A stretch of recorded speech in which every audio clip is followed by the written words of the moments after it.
Hey everyone, my name is Martin and I'd like to welcome you back to Over a Pipe. Today we have a tobacco review which falls within technically our blends month of November, even though we're really in December. The month of November focuses mostly on Burleys. Now, let's get into the review of HH Old Dark Fired. A little bit about this review from Smoking Pipes or tobaccoreviews.com.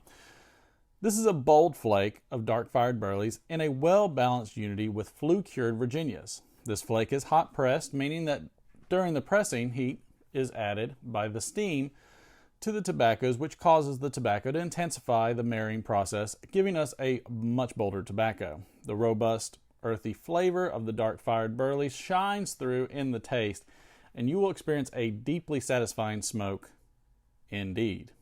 Now, one of the most fascinating parts about this tobacco that will be sure to confuse pretty much every American pipe smoker, and maybe some across the pond, is that despite the fact that HH Old Dark Fired contains zero Latakia, Mac Baren still considers it an English because of the method used in its production, specifically the steam press.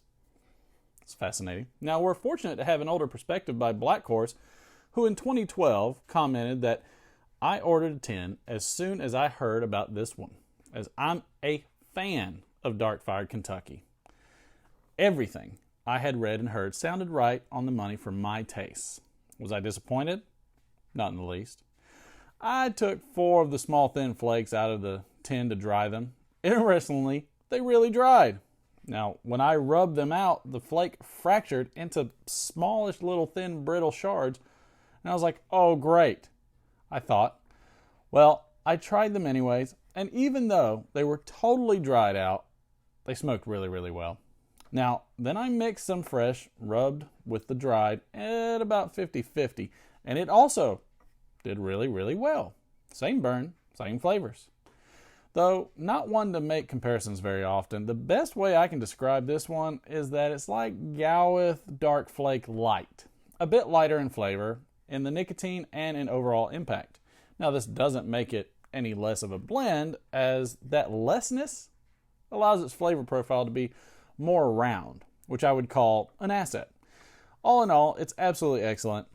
Quite an achievement for Mac Baren, in my humble opinion. And lastly, as the tin is a 3.5 ounce, 100 gram, you get a decent handful of the stuff, for which I am very glad. Now, shall we discount our most recent opinion, which comes from Smoking Hawk in 2019, who said, tin note is very leathery, earthy, and masculine.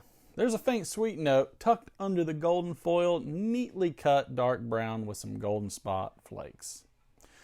Perfectly moistured, and ready to smoke. I took 1.5 flakes, folded it, and gently loosened it with the fingers and filled my pipe. I chose a Vaughan Smooth Finish pot style pipe, which smokes very good. Right from the first charring light, it gives very earthy smoke, as if you're sitting near a campfire. Smoke is thick and tastes well in the mouth, although the taste remains earthy nutty throughout the bowl, but I can get the taste of very dark chocolate far in the background. Now, I'm surprised it's Mac Baren, and it doesn't bite, even if pushed hard, but you gotta be careful, as this stuff hits hard in the neck hit department, and you tend to get a little dizzy if puffed to constantly.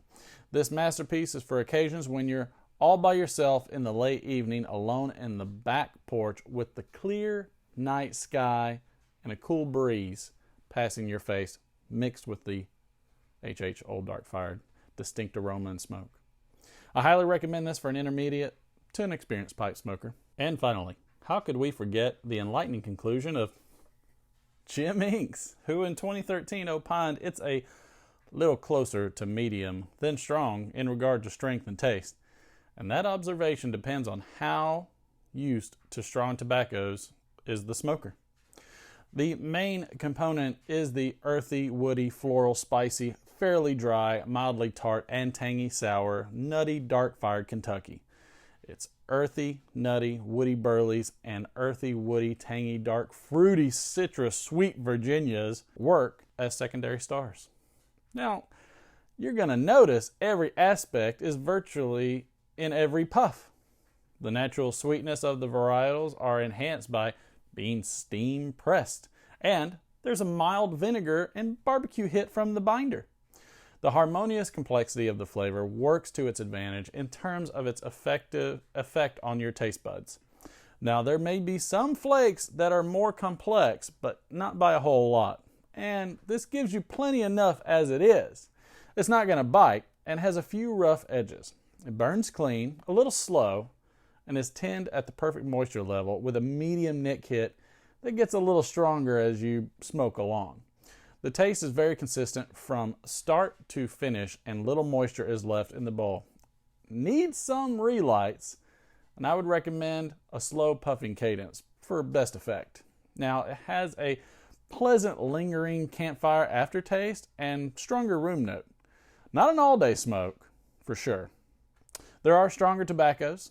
This is not too strong to knock you off of your feet, but certainly not weak. Appreciate it, Jim Inks. Now, this is blended by Per Jensen, manufactured by Mac Baren. The blend type is Virginia Burley. The contents are Burley, Kentucky, Virginia cut flake.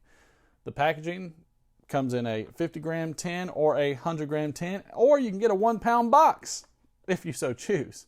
Now, the tin note for me was indeed some ketchup, vinegar, and a bit of the sweetness on the Virginias. The pre-light was sweet bread to me, maybe even some honey. The moisture, you can smoke a bowl right out of the tin, but I'd probably give it at least 30 minutes of drying time. The strength is medium to strong. The taste is medium to full. I did not detect any flavoring, and the room note is tolerable. That's going to wrap it up for this one. I appreciate you stopping by and having a pleasant smoke with me. I hope you enjoyed this review and were either entertained or just maybe got some actual information about whether or not you want to even try this blend. But until next time, until we get to hang out once more, this is Martin from Over a Pipe, leaving you with a couple final thoughts. Why don't you go out there and grab yourself a tin of a HH Old Dark Fire, stick it in your pipe, smoke it. See you later.